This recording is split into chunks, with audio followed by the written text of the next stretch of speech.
Alright, what's up guys? So in this video we're going to go over supply and demand zones that you should be avoiding. Alright, I know a lot of you guys are taking trades at these zones that are simply just slicing right through, just like this one right here. And I'm going to show you how to avoid trading zones like these so you can have a lot less losers and have a lot more winners. Alright, so let's go ahead, straight to the point, let's dive into it. So, Shopify, this is actually a good example right here. So, this is a pretty easy, I'm going to like a 2-hour, little 2-hour zone here. Just like that. So you can see price moves up, we have this rally, we have this base, we have this drop, nice little zone here. So now why did this zone not work and how do we know to avoid it in the future? Alright, so there's a few things. I'm going to go over 2 of them on this example, and then 1 more on Etsy. So Shopify, 2-hour zone, just like this. Right, so first thing is before price even gets to the zone, right? So before any of this action happens, like let's say price is right here. All right, price is right here, you see this zone. Before any of this happens, you're thinking, all right, is this a zone that I should be considering for a short or not? All right, now there's a lot of different ways to look at it, right? You want to look at the strength of the zone, is it high quality? But the main point I want to get across is, did it take out a previous demand? Okay, and that's extremely important. Right? Now, why is that important? Well, if price is not able to take out demand, that means demand is stronger than supply. Right? Quick example. If price comes down, we have this demand zone, and price comes up, then we hit that demand zone, we come back, and we have a little supply zone up here, right? These buyers are still in control, because these sellers, the people that sold up here, right, they should have been able to take price lower than the buyers here, but they weren't able to do that. So sellers are still, buyers are in control. Versus if you have something like this, price comes down, we have this demand zone, we go up, we break it, then we come back up to it. Right? See the difference? See the difference here? This supply zone, these sellers were stronger than the buyers down here. So we know that sellers are in control in this scenario. So this is a better trade you want to take. This one is not one you want to take. Right? So if we zoom out, looking at the hourly or 2-hourly candle, right, this is the low that forms. This is the high, right? We have demand zone right here.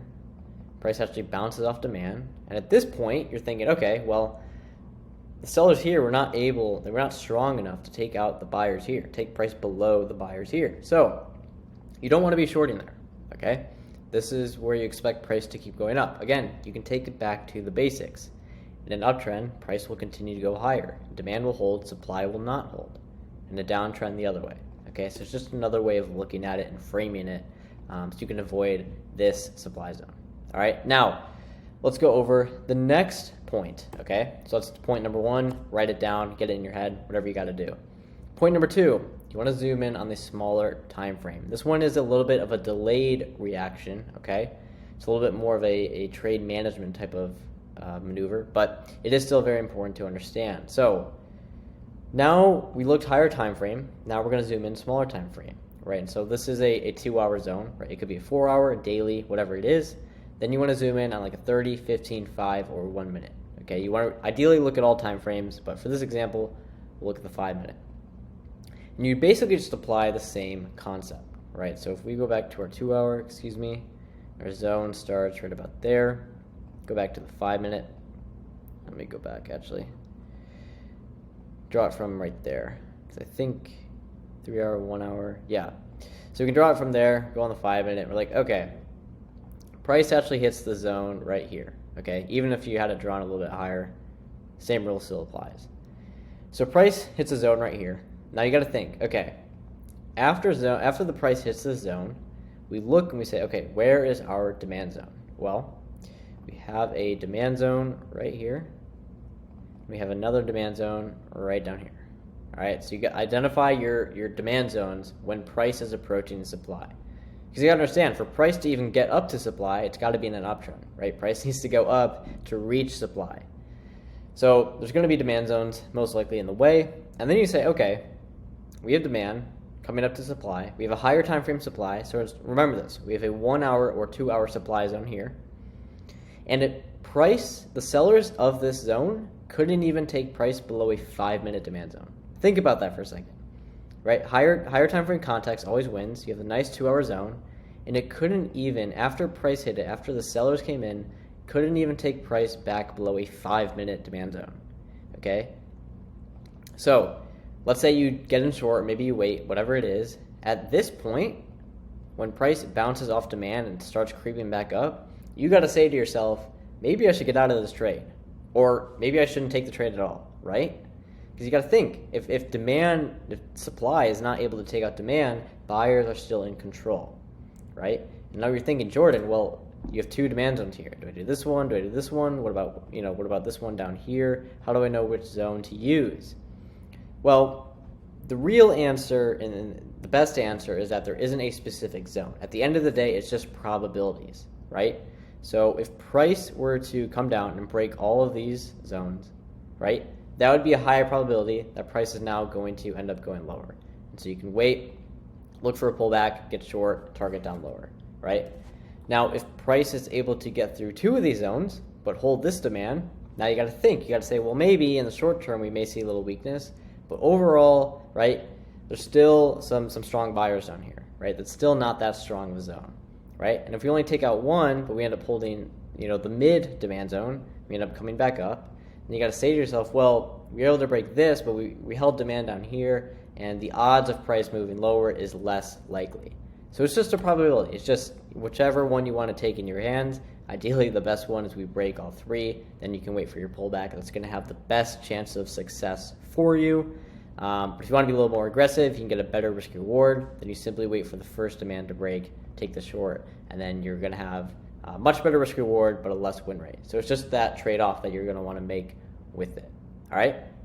Let's take a look at Etsy. Let's take a look at another example here. Right? Similar concept. Right? We go to Etsy.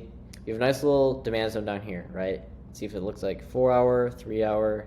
Nice little 3-hour zone. Right? Could be a 2-hour as well. Right? Same thing. So price comes down. Right? You drop, base, rally. We pull back. We move higher. Now, first thing, you should already be able to identify it instantly. Okay, we just talked about it in this video. Was this low, the buyers here, were they able to take out this supply zone? This high, right? It could be a high, a supply zone, whatever it is. No, right? Price got up like halfway, and we had it coming back. So there's your first sign, right? Price was not able to break this supply. Sellers are still in control, and these buyers have not proven themselves yet, okay? The second thing is this demand zone itself. You can see instantly after a few candles, price ends up retracing quite a bit. Right, we retrace around.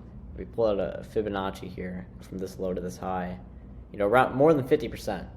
And so when you're looking at that and you start to understand, well, the best demand zones are ones that just go straight up and have no pullbacks, or if they do pull back, it's just a little bit. Right, they go straight up, small pullbacks, just like that.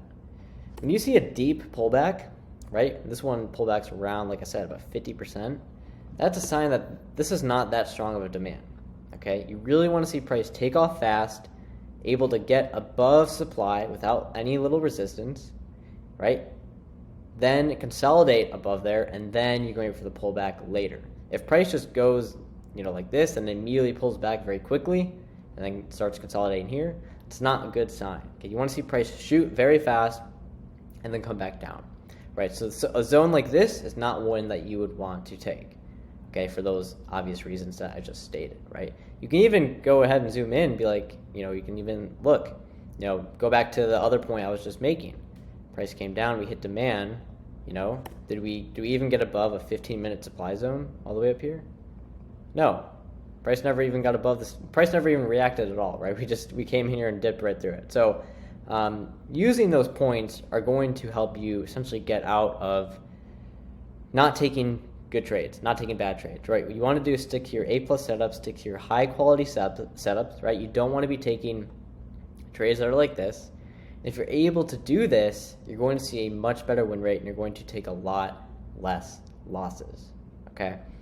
So if you guys found this video helpful, I want you to click the first link in the description. I made a free training, okay, going over my 3-phase system that I've used to turn multiple of my students into consistently profitable traders. So go ahead, check that out. If you did enjoy this video, leave a like, subscribe, comment below other videos I should make. I'll see you guys in the next video.